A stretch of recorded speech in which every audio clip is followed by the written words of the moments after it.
സംസ്ഥാനത്ത് മഴ ശക്തമാകുന്നു. ഇന്ന് 3 ജില്ലകളിലാണ് റെഡ് അലർട്ട്. കോഴിക്കോട്, വയനാട്, കണ്ണൂർ ജില്ലകളിലാണ് റെഡ് അലർട്ട് പ്രഖ്യാപിച്ചിട്ടുള്ളത്.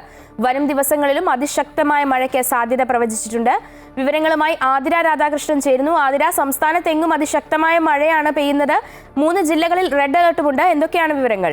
ജെനി, സംസ്ഥാനത്ത് അതിശക്തമായ മഴയ്ക്കുള്ള സാധ്യതയാണ് പ്രവചിക്കപ്പെട്ടിരിക്കുന്നത്. അടുത്ത 5 ദിവസത്തേക്ക് ശക്തമായ മഴ സംസ്ഥാനത്ത് ഉണ്ടാവുമെന്നാണ് കാലാവസ്ഥാ വകുപ്പ് മുന്നറിയിപ്പ് നൽകിയിരിക്കുന്നത്. ഇന്ന് കോഴിക്കോട്, വയനാട്, കണ്ണൂർ ജില്ലകളിലാണ് റെഡ് അലർട്ട്.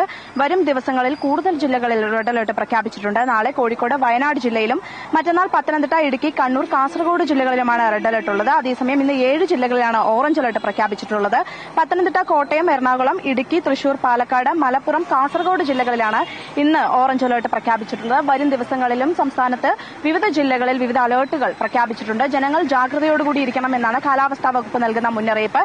അതേസമയം മലയോര മേഖലകളിലും മറ്റ് പ്രദേശങ്ങളിലും താമസിക്കുന്നവർ ജാഗ്രതയോടുകൂടി ഇരിക്കണമെന്നും ഉരുൾപൊട്ടൽ, മണ്ണിടിച്ചിൽ സാധ്യതയുള്ള പ്രദേശങ്ങളിൽ താമസിക്കുന്നവർ മറ്റിടങ്ങളിലേക്ക് മാറി താമസിക്കണമെന്നും കാലാവസ്ഥാ വകുപ്പ് മുന്നറിയിപ്പ് നൽകിയിട്ടുണ്ട്. മത്സ്യത്തൊഴിലാളികൾക്കും മുന്നറിയിപ്പ് നൽകിയിട്ടുണ്ട്. കേരള, ലക്ഷദ്വീപ്, കർണാടക തീരങ്ങളിലെ മത്സ്യത്തൊഴിലാളികൾ മത്സ്യബന്ധനത്തിന് പോകരുത് എന്ന നിർദ്ദേശം നൽകിയിട്ടുണ്ട്. അതോടൊപ്പം തന്നെ ഇടിമിന്നൽ സാധ്യതയും പ്രഖ്യാപിച്ചിട്ടുണ്ട്. വളരെ ശക്തമായ കാറ്റും സംസ്ഥാനത്ത് വരും ദിവസങ്ങളിൽ ഉണ്ടാകാൻ സാധ്യതയുണ്ട്. കഴിഞ്ഞ ദിവസങ്ങളിലൊക്കെ തന്നെ പലയിടങ്ങളിലും ശക്തമായ കാറ്റിൽ മരങ്ങളടക്കം മരങ്ങൾ ഒടിഞ്ഞു വീണ് വലിയ രീതിയിലുള്ള അപകടങ്ങൾ ഉണ്ടായിട്ടുണ്ട്. അതുകൊണ്ട് തന്നെ വലിയ രീതിയിലുള്ള ജാഗ്രത പുലർത്തണമെന്നാണ് കാലാവസ്ഥാ വകുപ്പ് നൽകുന്ന മുന്നറിയിപ്പ്. ജെനി.